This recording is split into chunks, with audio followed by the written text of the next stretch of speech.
Bonjour à toutes, bonjour à tous et bienvenue sur Radio Fringale pour une nouvelle émission preview. Et oui, cette semaine, on enchaîne les previews avec cette fois-ci Paris-Nice, la course au soleil, la première grosse course par étape française. Donc c'est traditionnel, début mars, on attend toutes et tous avec impatience cette course. Et avec moi, je vais vous présenter ceux qui vont m'accompagner pour vous parler de la course au soleil. Tout d'abord, tel un coureur de grand tour, il sort de son hibernation pour les premières grosses courses par étapes. On me dit dans l'oreillette que l'hiver a été long et qu'il va falloir bosser fort pour regagner des watts dans l'école. Salut Antoine, c'est un plaisir de te retrouver parmi nous. Comment vas-tu ? Salut à tous. Bah écoute, je suis très content de revenir là pour parler un petit peu de vélo avec vous. C'est vrai que ça fait longtemps, mais je me suis bien reposé, on va dire, et je suis prêt, hein. Le soleil arrive, donc moi je sors de ma grotte et c'est parti, on y va. Voilà. Toi, tu sors que quand le soleil est là, t'as raison. Bah oui, quand il pleut, je préfère me cacher. Et pour nous accompagner ce soir, lui, la coupure hivernale, il ne connaît pas. Et si d'aventure les courses étaient suspendues, il serait même le premier à vouloir débriefer les courses de notre cher Vino Coutorn sur PCM. Mais je crois savoir qu'il préfère de loin voir Evenepoel et Roglic dans leurs œuvres et il attend la semaine prochaine avec impatience. Salut Titien, comment vas-tu ? Salut Adri, salut Poppy, salut tout le monde. Écoutez, très content d'être là. C'est les grosses courses reviennent et comme je te dis, je suis hyper content, ça y est, de pouvoir faire cette preview de Paris-Nice. C'est vraiment un moment qu'on attend chaque année. Bien plus qu'effectivement les vidéos de Vino Coutorn. Donc d'ailleurs, j'adresse un petit message à la Torne. La prochaine vidéo est attendue depuis maintenant longtemps. Donc voilà, si Vino Coutorn veut revenir sur le grand écran, il peut à tout moment. Donc écoute, en attendant... Là pour Paris-Nice, et puis apparemment Poppy il me disait en off qu'il voulait pas revenir avant tout de suite parce que voilà, il a compris que l'année 2024 c'était l'année des quiz. Donc je crois qu'il... Mais malheureusement, je sais pas si tu vas y couper aujourd'hui Poppy. Hein. Aïe.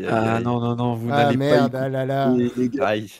Bon, avant de passer au quiz, un petit rappel pour toutes les auditrices et tous les auditeurs, d'aller voir sur notre Facebook, notre Instagram, les super articles proposés très régulièrement par Simon et Matt de la rédac de Radio Fringale, donc où vous retrouvez des articles historiques, des articles un peu plus de fond, les récaps de la semaine.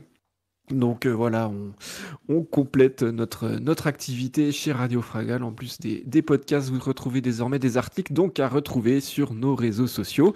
Et puis bien évidemment, si vous nous découvrez, n'hésitez pas à nous lâcher un petit like. Même si vous nous découvrez pas, vous pouvez lâcher un petit like aussi d'ailleurs.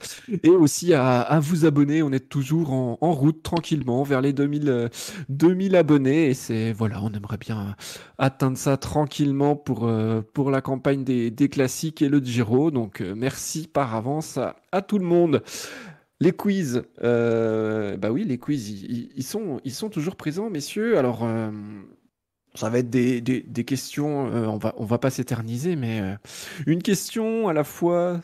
Alors, forcément, sur Paris-Nice. Déjà, je vous ai même pas demandé si vous étiez prêts. Oui, prêt. Toujours prêt, hein. Ouais, toujours prêt. Hein. Toujours prêt. Écoute, serein, non, mais prêt, allons-y. Hein. Serein. Allez, première question. Je veux que vous me citiez les 3 coureurs qui ont gagné au moins 3 fois d'affilée Paris-Nice. Froome ? Non. Sean Kelly ? Sean Kelly, oui, ça fait les un. noms. Déjà les noms. Putain, mais Sean Kelly, Paris-Nice, c'est Monsieur Paris-Nice. Hein. C'est vrai. Oh là. Ah non. Ouais, c'est des coureurs que vous connaissez. Hein. Egan Bernal ? Non. Non. Non. Récemment, il n'y a personne qui a gagné 3 fois d'affilée Non, Paris-Nice. récemment, non. Ouais, donc c'est, je sais pas, Eddy Merckx ? Ouais, Eddy Merckx. Au pif. Bernard Hinault ? Hinault, non.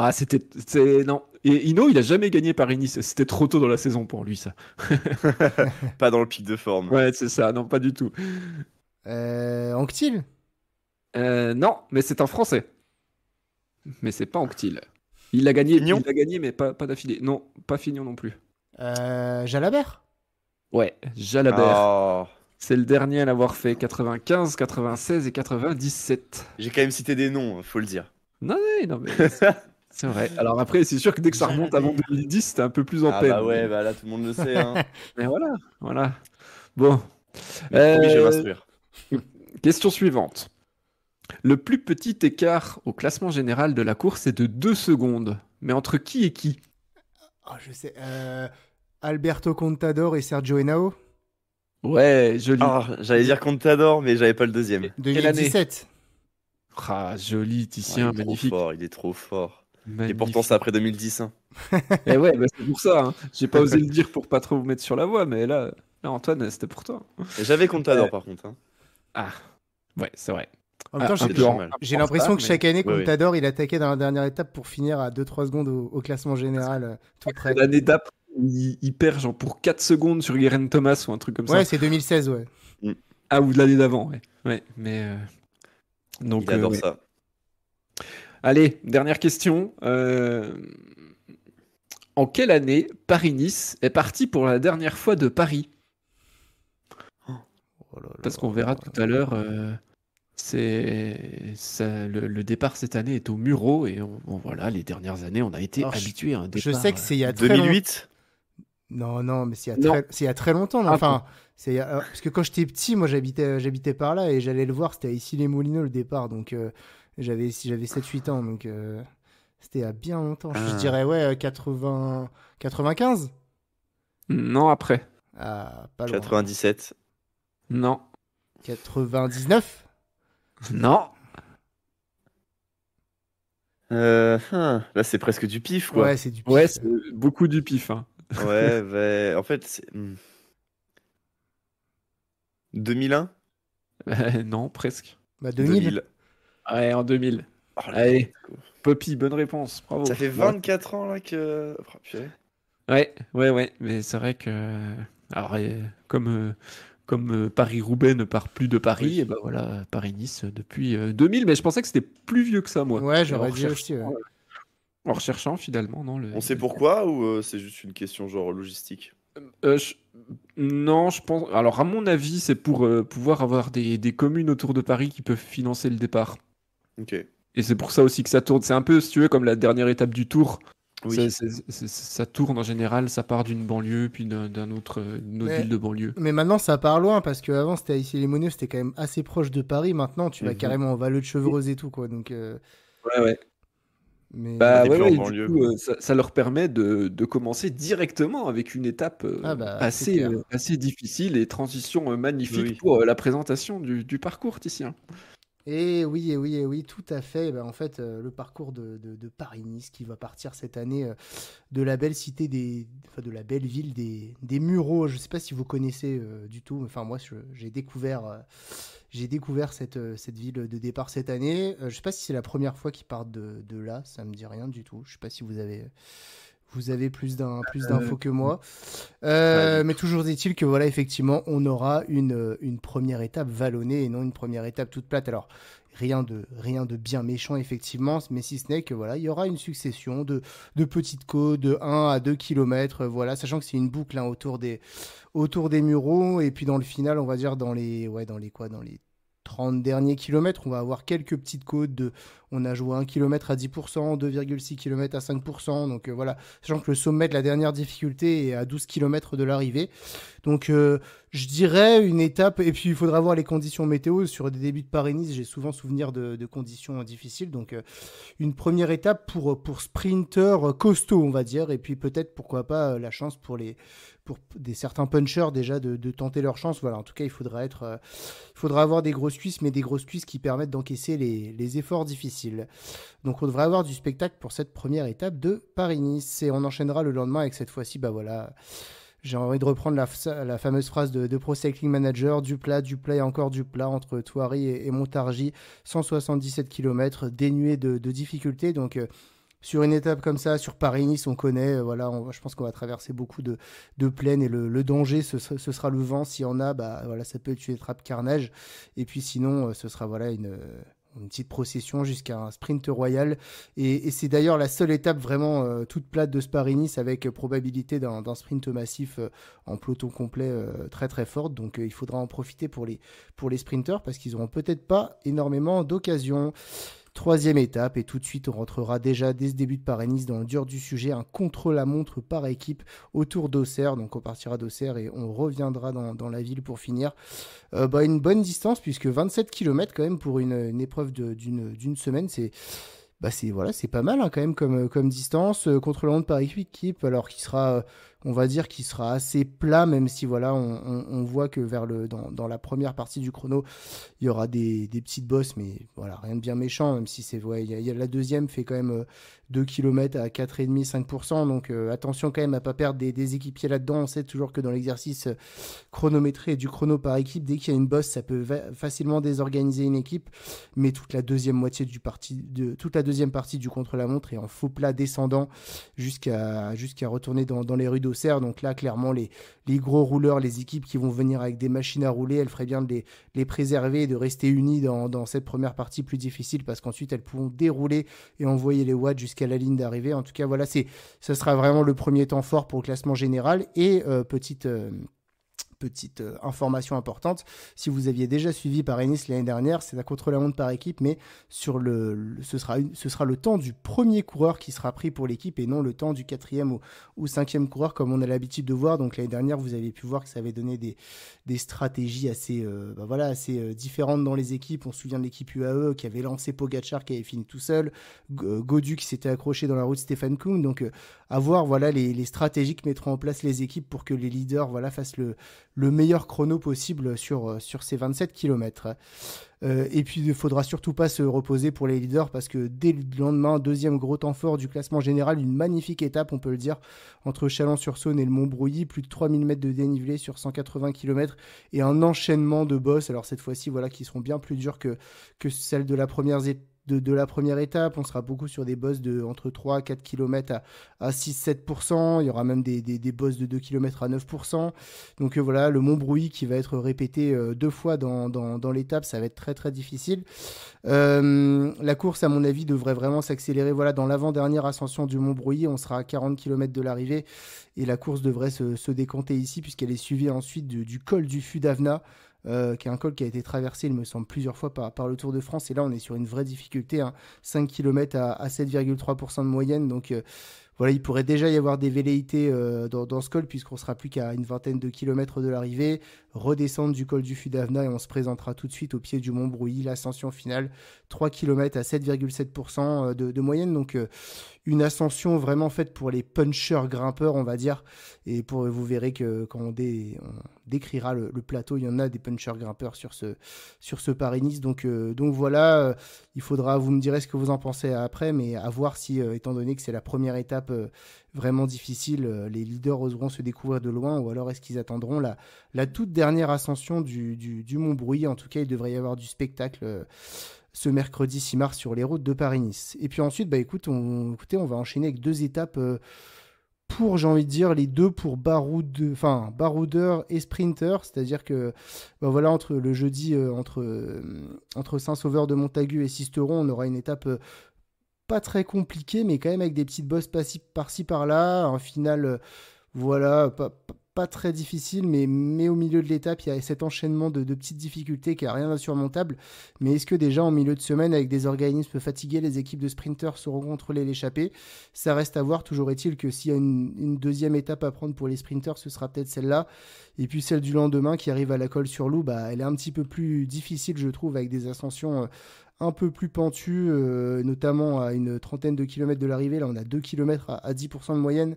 Donc là, ça devrait être difficile pour les sprinteurs de passer. En tout cas, cette étape du vendredi là, qui arrive à la Colle-sur-Loup, c'est sûrement l'étape pour les baroudeurs qu'en tout cas énormément doivent avoir coché dans leur calendrier sur ce Paris-Nice. Donc il devrait y avoir du beau spectacle. Et puis pour terminer, le diptyque de fin, le samedi 9 mars, l'étape entre Nice et Oron.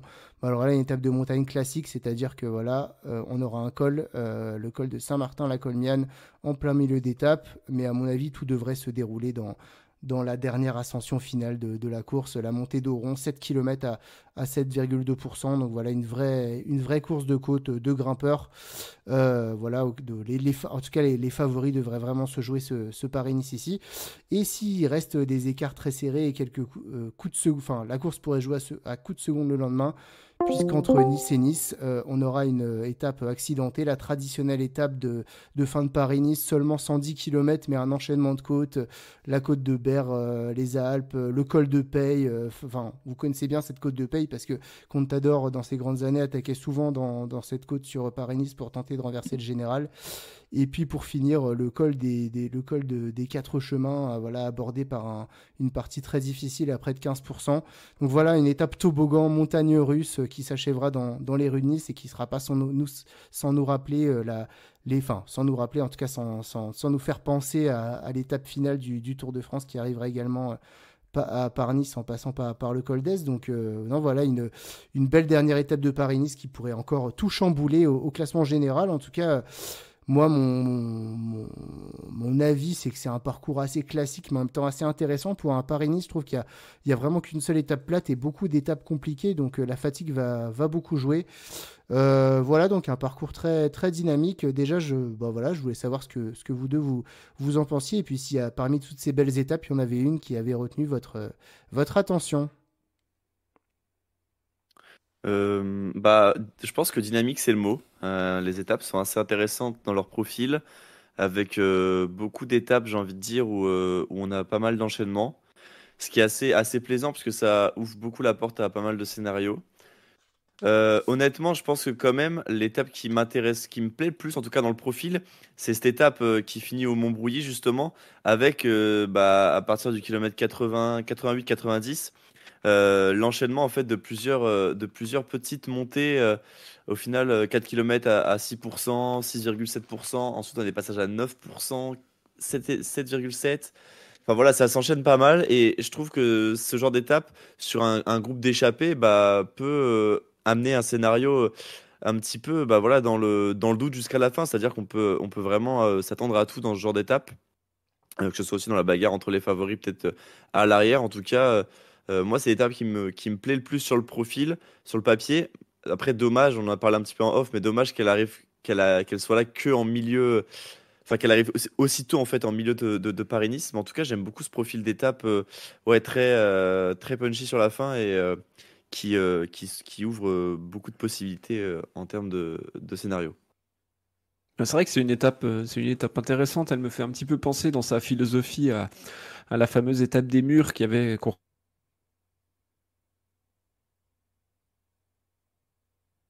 genre là, c'est peut-être pas aussi exigeant que sur la course italienne, mais c'est vrai que cette étape, elle est intéressante. Mais moi, sur Paris-Nice, mon étape préférée, ça reste la dernière étape. Depuis qu'ils ont ce parcours, cette étape courte là, qui fait même pas 110 km avec un enchaînement de montées. On a toujours vu des étapes spectaculaires. On se souvient d'attaques et notamment avec Contador, dont on a parlé tout à l'heure, où le général se jouait à rien.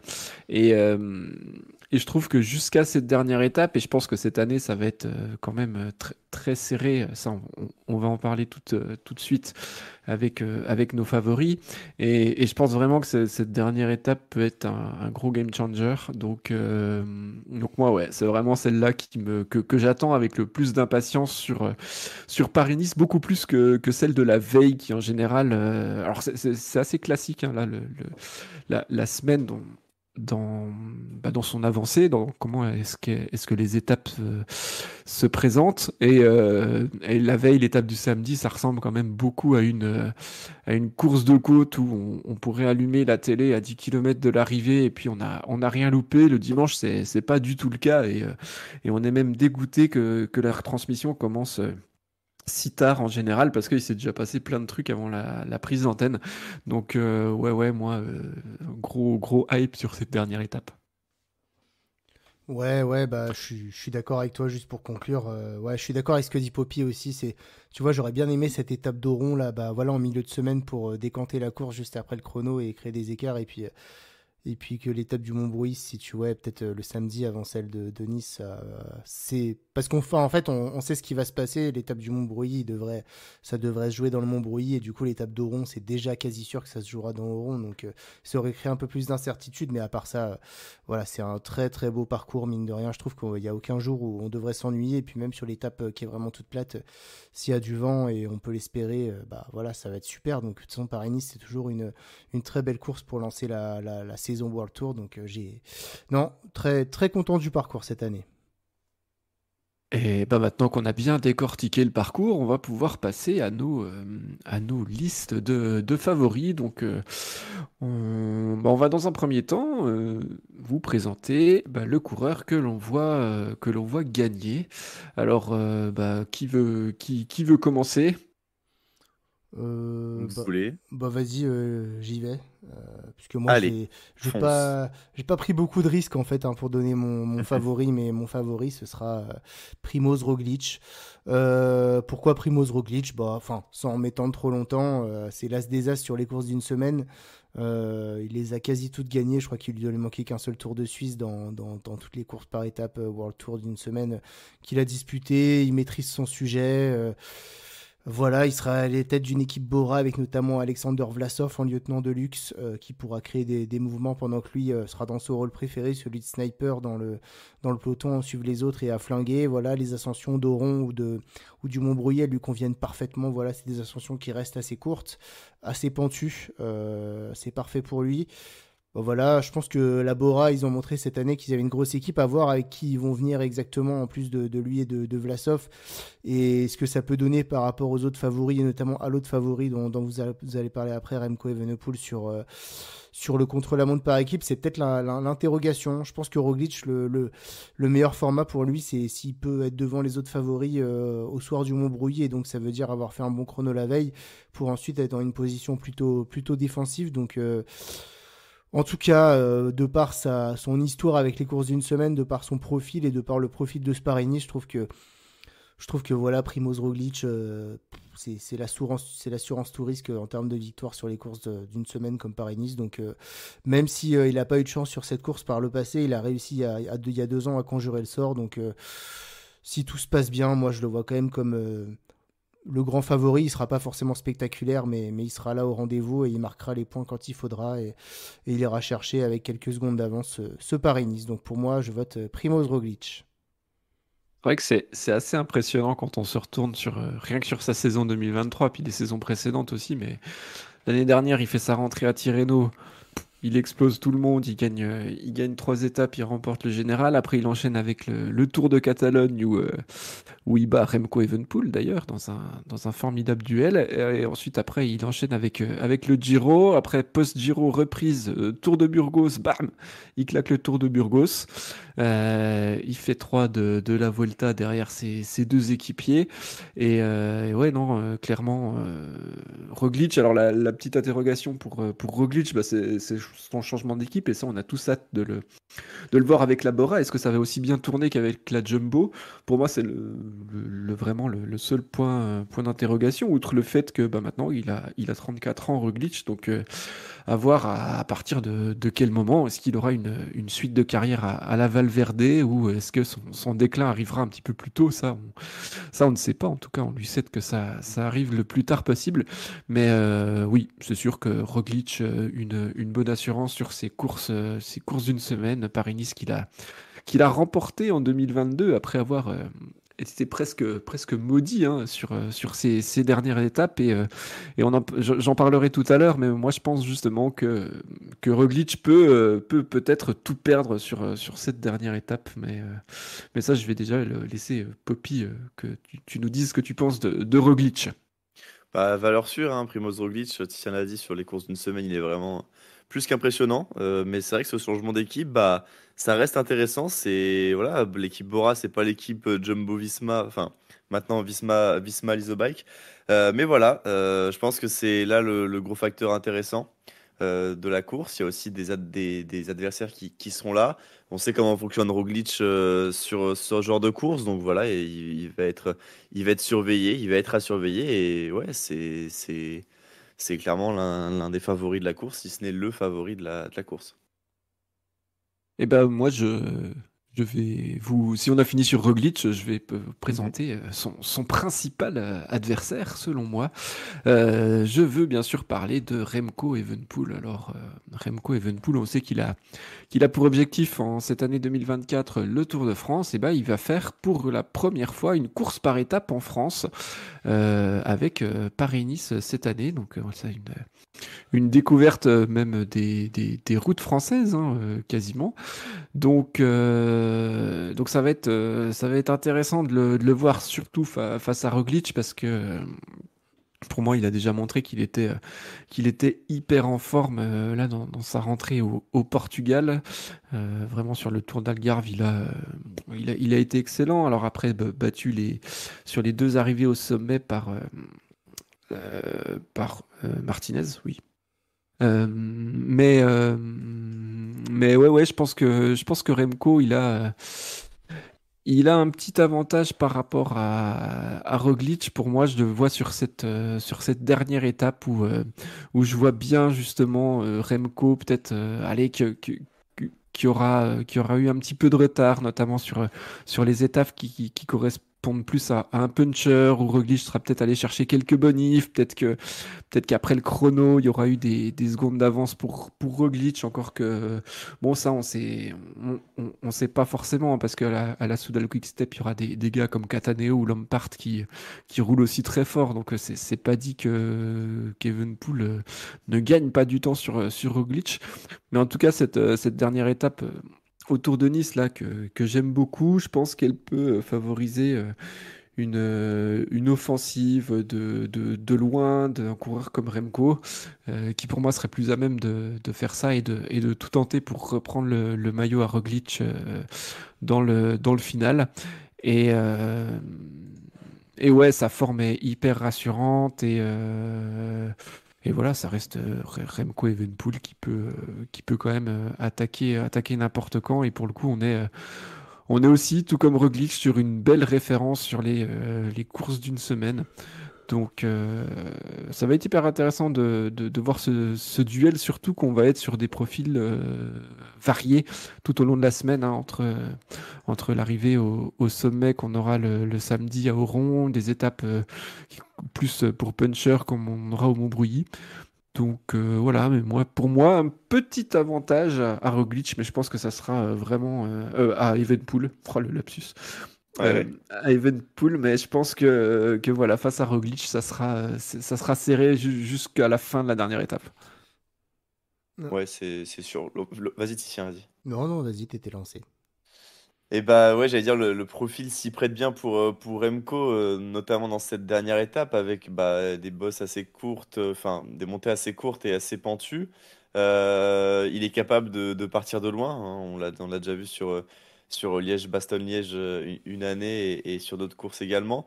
Voilà, je pense que le duel va être là entre les deux. C'est vrai que sa forme sur le début de saison, et comme tu l'as dit, Adri, elle est rassurante, hein. De toute façon, le pic de forme de Remco, il est attendu pour le Tour, donc voilà. Après avoir, hein, c'est la première fois qu'il arrive sur Paris-Nice face à un mec comme Roglic qui lui connaît bien la course, connaît bien aussi les difficultés qu'il peut y avoir. Donc ça va être assez intéressant, mais je pense quand même qu'il reste un cran un petit peu en dessous de Roglic parce que pour moi, Roglic est capable quand même de suivre Evenepoel sur des attaques. Ou en tout cas, il est capable d'être là, de répondre. Et en fait, bah, même si Evenepoel a tout à jouer, il a quand même aussi tout à perdre, je pense. Roglic, il a entre guillemets plus rien à prouver maintenant, même si voilà, tu es dans une nouvelle équipe, faut quand même entre guillemets, je pense affirmer un statut et voilà, je pense que Roglic n'a pas envie de dire, bah, a pas envie qu'on dise plutôt que ses résultats étaient dus à son équipe. Donc non, non, non, je pense que Roglic est capable de suivre l'attaque de Remco, il est capable aussi d'être intelligent, on le sait. Donc ça va être intéressant la bagarre et comme tu l'as dit, Adri, hein, enfin, jusqu'à la dernière étape, ça va être vraiment tendu entre les deux parce que sur le chrono, bah, Roglic s'est roulé aussi, alors moins bien que Remco, mais c'est pas, je pense pas qu'il y aura des écarts énormes à cause du chrono, en tout cas, entre les deux. Ouais, bah moi, enfin, je rejoins un peu tout ce que vous avez dit, hein. Après, moi, j'ai dit Primoz Roglic, c'était mon favori, effectivement. Voilà, c'est quasi je dirais que c'est du 51-49 pour moi, hein, parce que Remco, voilà, c'est un peu le même type de coureur, de course par étape d'une semaine, etc. Il y a deux choses, c'est que bah leur dernier affrontement à tous les deux, il me semble que c'est le Tour de Catalogne l'année dernière. Effectivement, c'était très serré, mais Roglic avait finalement battu Remco, donc ça lui donne quand même un petit avantage psychologique. Et puis, Ouais, deuxièmement, alors.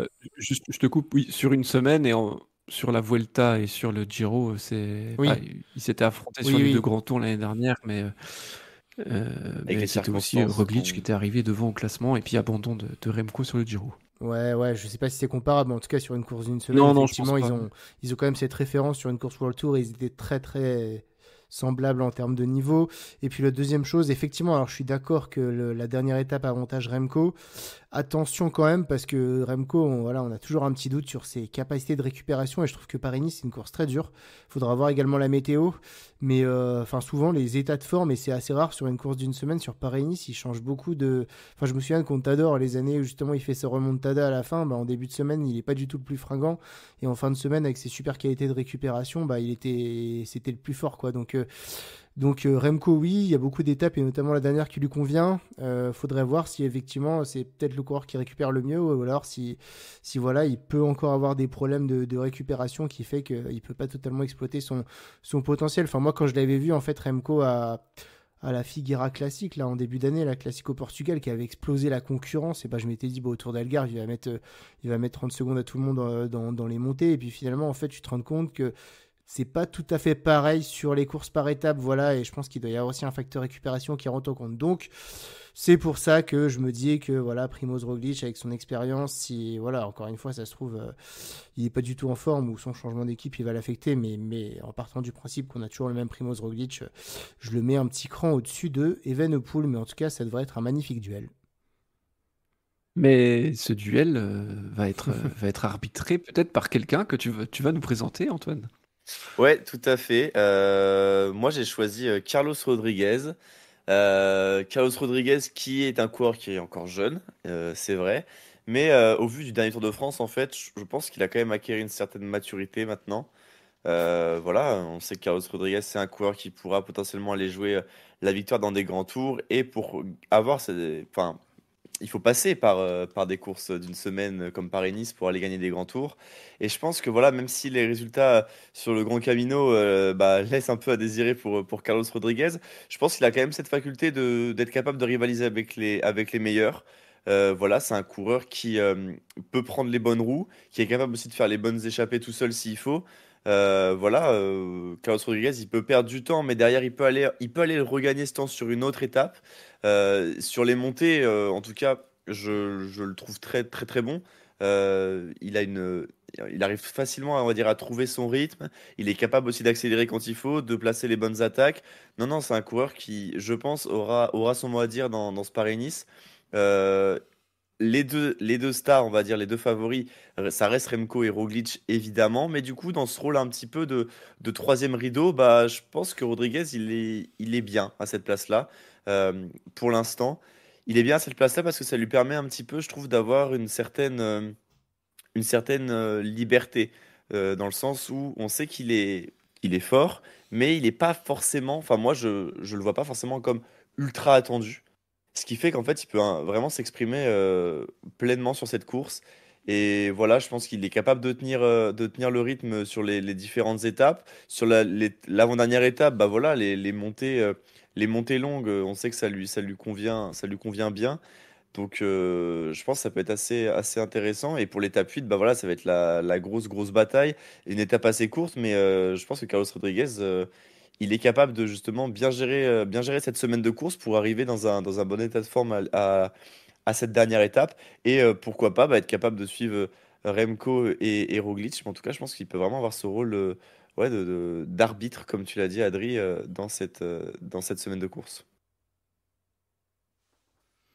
Bah moi, je suis totalement d'accord avec toi. Bah écoute, pour moi aussi, s'il faut dégager un troisième homme, ce sera lui. D'ailleurs, c'est peut-être pour moi le seul dans la liste de départ qui peut rivaliser à la pédale avec les deux premiers. Je trouve que c'est un mec, voilà, je crois qu'il doit avoir 22, 23 ans, là, peut-être 23, qui monte, 23. ouais, voilà, Mm. qui monte en puissance chaque année. Il était très très fort au dernier Tour de France, mais on en a pas mal parlé déjà dans les émissions de preview. Carlos Rodriguez, et puis au-delà de ça, je trouve que c'est un coureur qui a une très bonne récupération et qui est très très endurant et pour le coup comme enfin sur un Paris-Nice où justement bah voilà souvent dans des conditions difficiles avec un parcours très difficile qui fait que tu finis rincé à la fin de la semaine.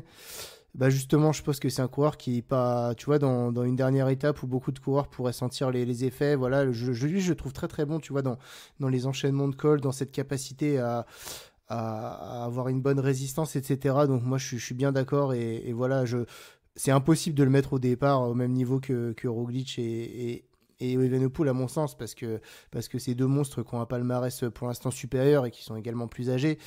Mais Rodriguez, ouais, il pourrait très bien se révéler sur cette course au soleil, profiter d'un marquage. Autre atout qu'on n'a pas forcément mentionné encore pour lui, c'est que bah, il est dans l'équipe Ineos. Ineos, c'est quand même une équipe qui reste très très forte, notamment dans le contre-la-montre. Ils vont venir avec des bêtes à rouler, notamment la bête à rouler du moment, Joshua Tarling, qui pourrait emmener Rodriguez très très très loin dans le contre-la-montre. Voilà, à mon avis, le mec, il a juste à se mettre dans la route Tarling et ça va aller très très vite. Donc voilà, il devrait en tout cas largement limiter la casse par rapport à Remco et Roglic sur le chrono. Et par contre, seul bémol pour lui, c'est que malheureusement, c'est pas un coureur qui a une pointe de vitesse ou c'est un coureur qui a pas beaucoup de punch en fait.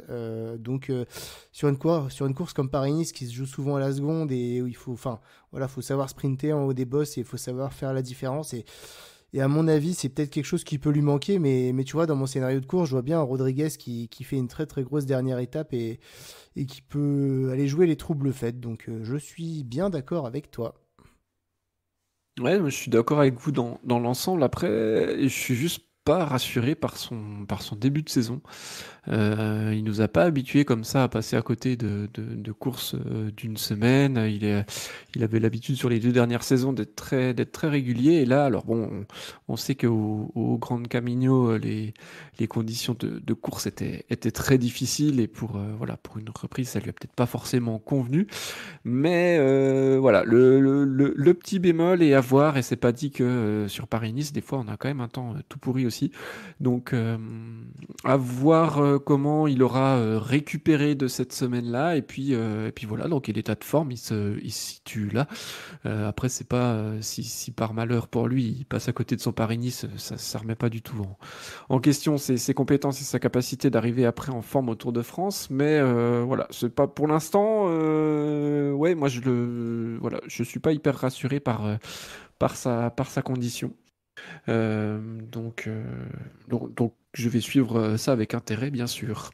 Et ben voilà, on a fait le tour de nos favoris. Maintenant, les outsiders. Titien, quel est ton outsider?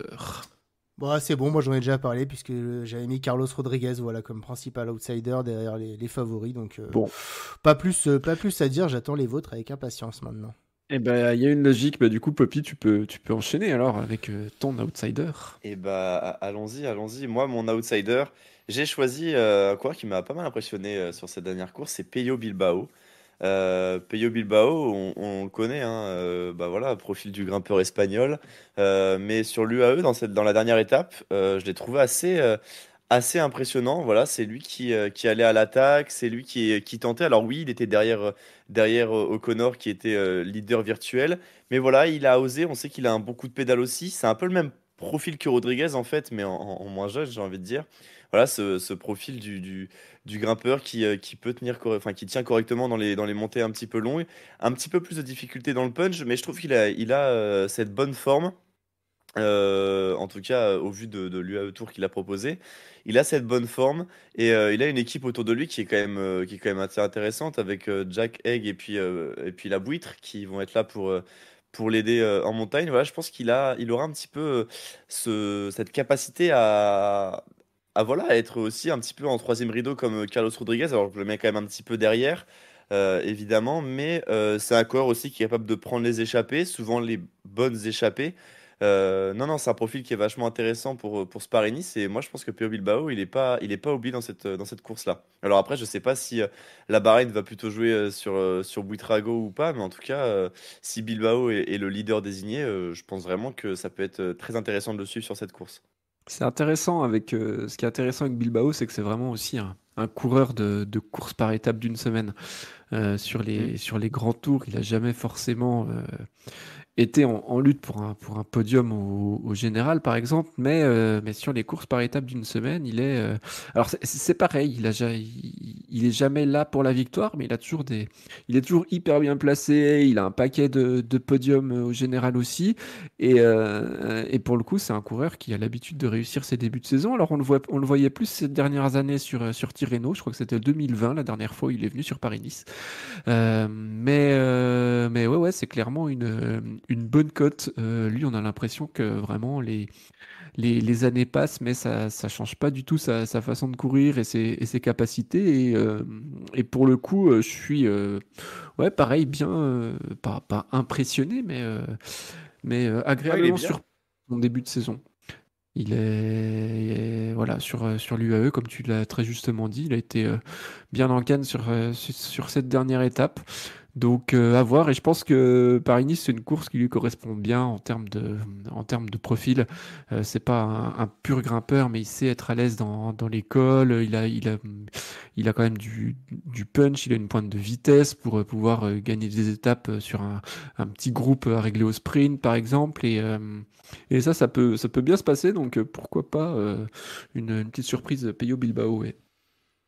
Ouais, voilà, comme vous avez tout dit, hein, c'est un coureur très régulier, effectivement qui a du punch, etc. Donc qui pourra limiter la casse dans les ascensions. Donc c'est un candidat en tout cas assez sérieux au podium derrière les deux fantastiques. Et puis Bilbao, c'est également un très bon descendeur. Et attention à lui, par Mm. exemple, sur une dernière étape où voilà, des conditions où c'est tout mouillé, où personne ne veut prendre de risques dans les descentes, bah, c'est vite une étape où un coureur comme lui qui sait prendre des risques peut faire la décision. Donc, effectivement, c'est un parcours qui lui va bien. Lui aussi, je trouve qu'il monte en puissance au fur et à mesure des jours de course. C'est un coureur qui a une très bonne récupération. Donc, voilà, à ne pas sous-estimer. En tout cas, il est pour moi dans cette grappe de 3-4 coureurs qui peut largement penser au podium sur ce Paris-Nice. De mon côté, mon outsider pour ce Paris-Nice, c'est un coureur de la Décathlon AG2R La Mondiale, et c'est Félix Gall. Alors Félix Gall, il a été très discret en ce début de saison. Alors il était prévu sur la Ruta del Sol, qui finalement s'est transformé en contre-la-montre de 5 km. Donc là, il n'a pas pu avoir ses premiers jours de course. Mais il a fait quand même une belle Faune Ardèche classique où il était à l'avant, il était dans le coup pour la victoire. Donc ça, enfin, c'était hyper rassurant pour moi de le voir là et en forme dès le début de saison. Et je pense clairement qu'il a franchi un cap l'année dernière, notamment avec son très beau Tour de France et son très beau Tour de Suisse également. Et je pense que ça va vraiment être une année de la confirmation pour Félix Gall. Et alors même si c'est plus un profil pur grimpeur, voilà, contrairement à Peyo Bilbao, Félix Gall, il s'éclate un petit peu plus quand la montagne est très haute. Je pense que ça va quand même intéressant de le voir à la fois en tant que leader de sa formation et puis pour voilà, le fait d'avoir le général sur les épaules et puis de se frotter aussi à des coureurs du top niveau mondial comme Roglic chez Evenepoel. Et je pense qu'il peut vraiment très bien se débrouiller. Et pour moi, c'est clairement un candidat au podium aussi. En tout cas, je pense qu'il en sera pas loin à Nice. Ouais, voilà. Je sais pas ce que vous pensez, vous, des chances de Gall sur cette édition de Paris-Nice. Ouais, Félix Gall, pourquoi pas. Enfin, je leur reparlerai un peu après, mais il y a un coureur chez non, non, j'ai rien dit, c'est pas la même course, pardon. Non, non, mais ouais, Félix Gall, c'est le bon profil aussi. Il a aussi ce bon punch qui est intéressant. Voilà, après, je sais pas trop comment l'attendre sur une course comme ça. Je sais pas trop comment le placer non plus par rapport aux autres coureurs qui sont prévus, on va dire, pour aller jouer la gagne et un peu les troubles faits. Mais voilà, Félix Gall, il faut quand même s'en méfier. Ça grappe bien, ça a le bon punch, ça peut rouler aussi. Donc, non, non, franchement, c'est un profil qui est assez intéressant, en tout cas, bah voilà, pour dynamiter cette course. Et bah, on ne sait jamais hein, si Félix Gall est dans la bonne échappée et qu'il prend de l'avance et qu'il peut gratter 1 minute ou 1 minute 30, bah voilà, c'est un coureur qui peut aussi s'accrocher pour aller jouer un podium. Donc, non, non, il va falloir quand même faire attention à Félix Gall. Bah pour le général, j'ai quand même du mal à y croire. Va falloir déjà qu'il. C'est quand même un pur grimpeur, hein, Félix Gall. Mhm. Et pour moi, Paris-Nice, c'est pas non plus une Mm. course de grimpeur. Il faut savoir grimper, mais en ce début de saison, il faut savoir être un peu tout terrain. Enfin, souvent, c'est voilà. Et j'ai peur qu'il ait un peu le syndrome Alberto Contador et que en début de course, voilà, ce soit difficile pour lui, et surtout que Gall, bah, voilà, sur le plat, par contre, c'est pas un de ceux qui se débrouille le mieux. Faudra voir comment il passe les deux premières étapes, les pièges, s'il y a des bordures, je suis pas sûr que ce soit le coureur qui s'en sorte le mieux là-dedans.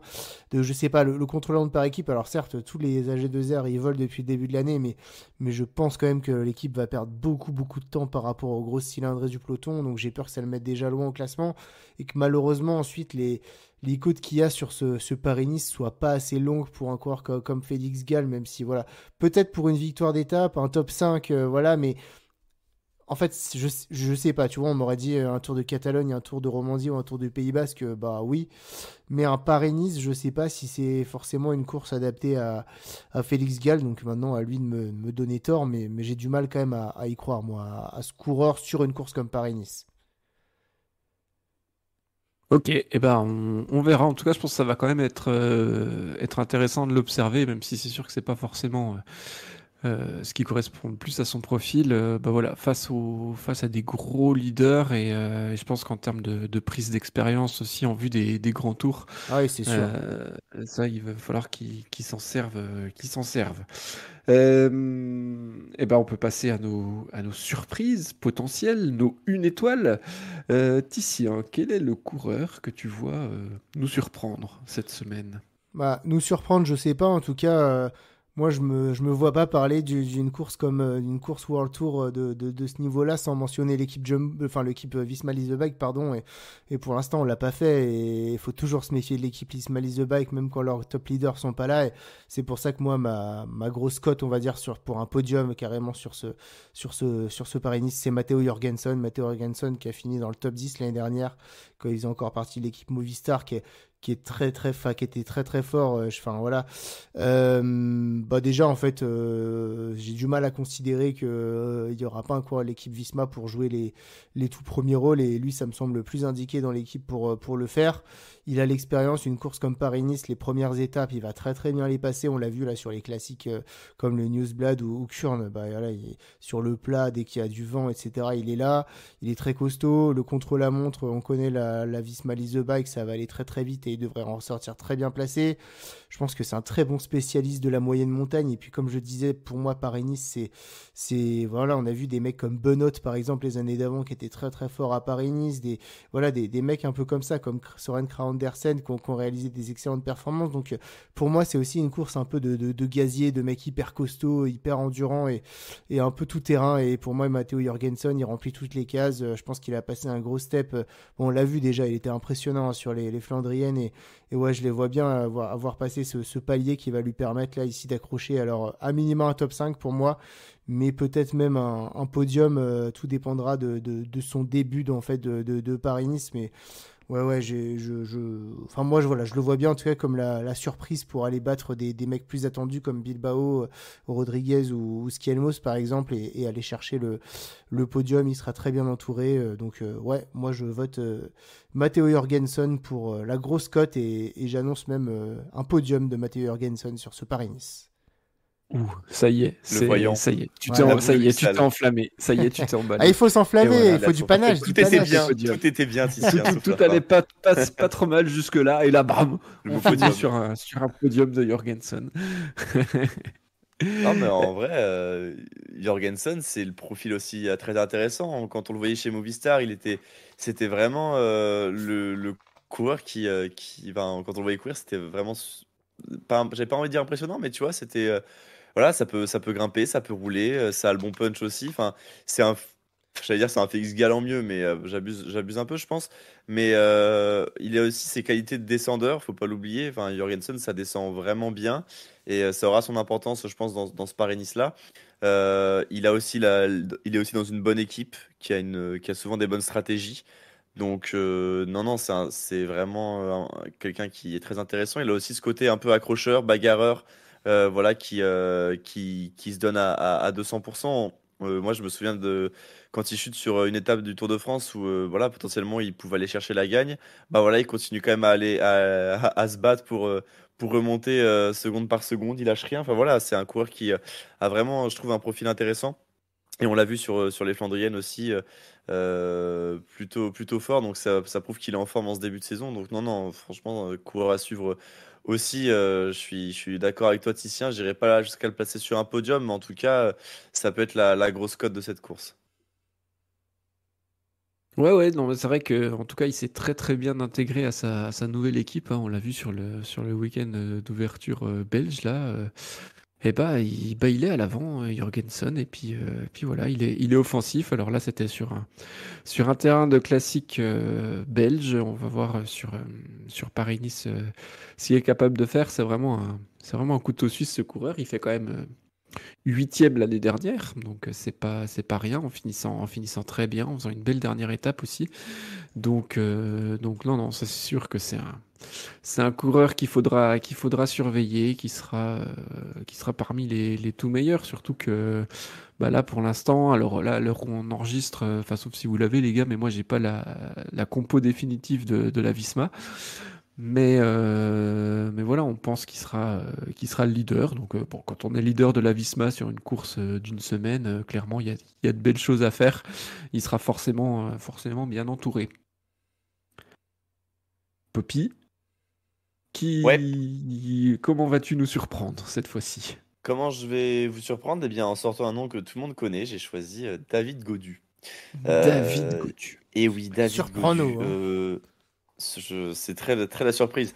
Non, non, je pense que voilà, David Godu, il peut aller faire de belles choses sur cette course. Je pense que la Groupama FDJ est en train de faire naître deux nouveaux coureurs, en tout cas qu'on commence à connaître depuis un petit peu. Je parle de Martinez et puis de Romain Grégoire. Et je pense que David Godu, du coup, absorbera moins de pression, même s'il sera toujours attendu sur des courses comme ça.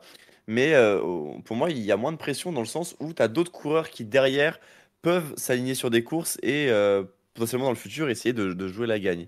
Ou en tout cas de jouer le classement général. Et en fait, j'ai l'impression que sur ce Paris-Nice, David Godu va avoir un peu les clés pour pouvoir s'exprimer. Pas forcément pour faire un général, mais en tout cas pour voilà, faire sa course, aller chercher potentiellement une victoire d'étape. Voilà, la Groupama FDJ, c'est quand même une équipe qui est plus que correcte, hein, faut pas non plus le nier. Euh, Godu, c'est un très bon grimpeur. On sait qu'il a aussi un punch qui est intéressant, capable de prendre les bonnes roues, capable de mettre les bonnes attaques s'il faut. Donc non, je pense il, il est, il est à suivre sur cette course. Et puis sur les courses d'une semaine, voilà, il est loin d'être ridicule, David Godu, je trouve. Donc voilà, je pense qu'il va être un petit peu, pas en roue libre, mais en tout cas avec un petit peu moins de pression sur cette course. Et je pense qu'il va avoir ouais, de quoi s'exprimer et de quoi rouler un petit peu plus sereinement. En tout cas, enfin moi, tu vois, quand je le vois sur la start list, je l'attends pas dans le général, mais je le vois quand même faire une belle course. Je sais pas si vous avez un peu ce ressenti-là, mais moi je le perçois comme ça et du coup, bah, je m'attends vraiment à ce que Godu bah, nous dynamite la course et nous fasse de belles choses. Ah, moi, pas du tout. Ok. Non, mais en fait, pas du tout. Bah, déjà, par rapport à ce que tu disais là sur la pression, par rapport à l'émergence de Martinez et Romain Grégoire, moi je pense au contraire que ça lui fout de la pression parce que c'est le risque qu'ils se disent bah merde, attends, là j'étais parti, il n'y a plus Pinot, j'étais parti pour être leader de mon équipe à 27 ans, je suis dans la force de l'âge, et puis en fait là, je suis aligné sur la même course que Lenny Martinez, et puis en fait, bah, c'est lui qui fait podium entre Vingegaard et Bernal, et puis moi, je suis dans les profondeurs du classement. Donc je pense que comme façon de commencer la saison, il y avait peut-être mieux à faire et moyen de se mettre dans de meilleures dispositions que ça pour Gaudu. Je pense pas qu'il soit à la ramasse, hein, et à mon avis, il sera pas à la rue sur ce Paris-Nice, mais est-ce qu'il va pouvoir être au niveau qu'il avait eu l'année dernière, où il avait fait un super Paris-Nice, il avait terminé deuxième entre Pogačar et Vingegaard. Mais, mais ouais, je sais pas vraiment si cette émergence de talent là dans la FDJ, ça va vraiment lui enlever de la pression. Moi, je pense au contraire que ça va lui mettre un petit peu plus de pression de résultat, et que s'il foire son Paris-Nice, très vite, les gens commencent à dire, alors pas forcément à raison, parce qu'on n'est pas sur les mêmes carrières et les mêmes évolutions de carrière, mais que les personnes commencent à dire, eh ben voilà, Gaudu c'est fini, c'est foutu, il est plus leader, il est meilleur que lui, il faut qu'il soit équipier, ou il faut qu'il change d'équipe, ou je ne sais quoi. Donc à voir, je pense que de la pression il en aura, surtout qu'il a fait deuxième l'année dernière, donc il sera attendu.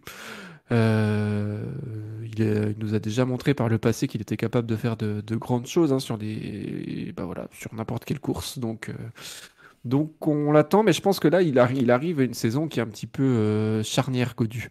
C'est-à-dire que s'il n'arrive pas à vraiment sortir des grosses performances auxquelles il nous a habitués, hein, et notamment sur cette très belle année 2022 où il gagne une étape du Dauphiné, où il fait quatrième du Tour, euh, ouais, clairement, ça peut être peut-être pas un tournant dans sa carrière, mais en tout cas, voilà, donner des indications un petit peu sur le futur. Et à mon avis, Gaudu, il a un petit peu de pression quand même, et à voir comment est-ce qu'il va gérer ça sur cette semaine Paris-Nice, qui est bah, en tout cas le premier gros rendez-vous de sa saison.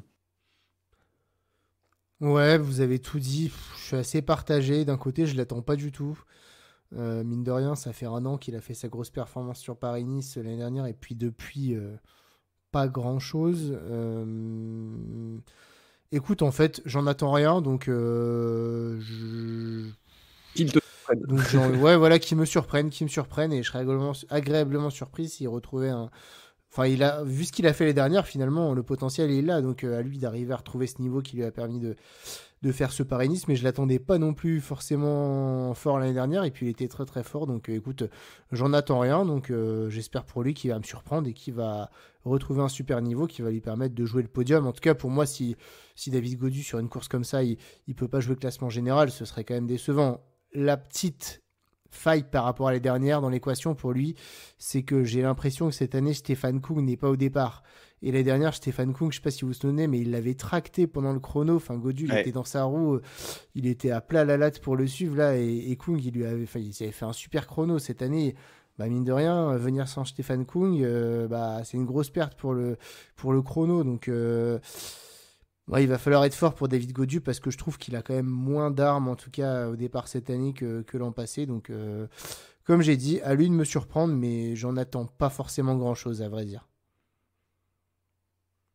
Et bah, on verra en tout cas la performance de David Gaudu. Et bah, de mon côté, alors moi, c'est pas un, un potentiel vainqueur surprise, je ne pense pas, mais c'est quelqu'un que j'ai revu à l'avant là sur l'UAE Tour, et puis qui me plaît bien, et je pense que cette année, il va pouvoir refaire le genre de performance qu'il a réalisé notamment en 2021. Je parle de Michael Storer, de l'équipe Tudor, qui a été plutôt en vue. Alors c'est un très bon grimpeur, hein. On se souvient l'avoir vu sur la Vuelta notamment, en 2021, où il remporte 2 étapes, il finit meilleur grimpeur. Après, il s'est peut-être un petit peu perdu à la FDJ, mais là, j'ai l'impression, en tout cas vu son début de saison, qu'il a à nouveau un peu plus de liberté, et que ça lui convient sûrement mieux. Alors, je n'attends pas de lui un podium ou autre, mais je pense qu'il peut être bien en vue sur certaines étapes, qu'il va tenter sa chance, qu'il va pouvoir, pourquoi pas, partir dans des échappées, et voilà, plus qu'un vainqueur potentiel, c'est un peu plus un renouveau d'un coureur de 26 ans, très bon grimpeur, qui peut faire encore, je pense, de belles choses dans une équipe Tudor au profil intéressant, qui a rien à perdre. Et je pense que c'est justement cette liberté un petit peu retrouvée qui peut lui faire de grandes choses. Donc voilà, pas d'attente particulière, si ce n'est d'être agréablement surpris par l'Australien. Ouais, bah, on va attendre de lui. En tout cas, de toute façon, l'équipe Tudor, ils vont être là en grande partie, je pense, pour jouer les sprints. Après, il y en a que deux, donc ça va être un peu vite réglé. Mais ouais, il aura de quoi s'exprimer lui aussi. Et en tout cas, ça va être intéressant de voir comment il va se placer dans cette course. Puisque oui, comme tu l'as dit, hein, sur l'UAE, il finit vraiment fort. Donc ça va être assez intéressant de le suivre lui aussi. Ouais, je suis d'accord. Moi, je le vois bien un peu largué au classement général après les premières étapes et pourquoi pas aller chercher une belle étape en échappée, là, soit sur les étapes sur baroudeur qu'il va y avoir à la fin, soit carrément sur la dernière étape. Ça pourrait bien lui convenir. Donc attention à lui. Comme tu dis, j'y crois pas trop pour un classement général, mais se glisser dans une échappée et aller gagner une belle étape vallonnée, pourquoi pas. Donc à suivre. Juste avant de se quitter, rapidement, messieurs, on fait un petit point sur les sprinteurs ou animateurs de la course, parce qu'on a vu qu'il n'y a qu'une étape qui devrait potentiellement arriver au sprint. Voilà, un petit nom comme ça à retenir, à mentionner, qui est-ce qui va briller sans que ce soit un animateur du classement général. Oh bah moi j'ai envie de te dire Mats Pedersen. Pourquoi? Parce que alors certes il n'y a qu'une étape toute plate, mais il y en a quand même deux trois qui peuvent arriver au sprint, même si ce sera peut-être pas un sprint avec tout le monde. Toujours est-il que Mats Pedersen il sprint, il passe bien les côtes, il passe bien, enfin en tout cas la petite montagne on va dire, il roule très bien. Pour moi on va le voir à l'avant, à part le dernier week-end, on va le voir à l'avant de la course tous les jours. Je le vois bien repartir au minimum avec une victoire d'étape, peut-être deux si voilà, peut-être le maillot le maillot là, le maillot du classement par points. Donc non, Mats Pedersen, je pense qu'on va le voir un peu partout vu ce qu'il a fait là en début de saison là sur le tour il est sur le tour pas de mal la son Provence début et de l'étoile des saison, Bessèges, Pedersen. même si c'était pas des courses hyper avec un niveau hyper relevé, en tout cas il était très très solide. J'ai l'impression que d'année en année il est de plus en plus solide. Ouais, moi je vois bien repartir avec pas mal de choses de ce Paris-Nice Pedersen. Donc s'il y a un coureur à suivre, je mise sur lui. Ouais, moi je suis bien d'accord avec toi. C'est aussi le coureur que j'avais ciblé et je pense que voilà, sur les 2 dernières éditions de Paris-Nice, il a à chaque fois gagné une étape. Et à mon avis, il y a quand même de grandes chances qu'il y arrive à nouveau cette année. Puis il a un super maillot en plus, hein. Ah, tu es fan. Je suis fan. Non, pas trop, mais c'était pour le petit pic. Moi, j'avais choisi Paré Peintre. Pourquoi? Parce que ouais, c'est le coureur qui peut sortir partout, qui en fait, j'ai pas envie de dire qu'il s'en fiche, mais voilà, le général, ça sera pas du tout son objectif. Il va être là potentiellement pour aller chercher une étape ou alors pour peut-être aider Félix Gall dans les montées, mais voilà, Paré Peintre, sur un coup de tête, ça peut partir en échappée, c'est un bon grimpeur. Donc pourquoi pas à voir ce qu'il est capable de faire. Et je pense qu'il est pas non plus en méforme sur le début de saison. Il est Bon sur début de les. saison, hein, même. Oui, bon début de saison. Oui, il fait des top 10. Il fait podium sur le tour de Alpes-Maritimes. Donc non, non, je pense que il a les jambes et voilà, et il faut les utiliser sur Paris-Nice pour pouvoir s'exprimer et pouvoir un petit peu montrer et se tester face à des coureurs au World Tour pour le coup. Donc voilà, je sais pas, ça peut être, je me dis pourquoi pas. Et bah pourquoi pas, effectivement, on suivra en tout cas Aurélien Paré-Peintre avec attention, comme beaucoup d'autres coureurs. Et bah messieurs, on arrive à la fin de cette preview de Paris-Nice. Merci beaucoup. Et puis, bah voilà, on le rappelle, du coup, vous pouvez nous suivre sur Facebook, sur Instagram, aller lire les articles, les super articles de Matt et Simon. Et puis, bah, on se retrouve tout bientôt pour bah voilà, une future preview, des débriefs de course. Là, on arrive vraiment dans le dur de la saison et ça nous fait plaisir. Et puis, raison de plus pour bien continuer à s'alimenter. On enchaîne les courses. Attention, la fringalguette. Ciao tout le monde. Merci beaucoup, messieurs. Ciao les copains, Des bisous à tous et allez Romain Bardet.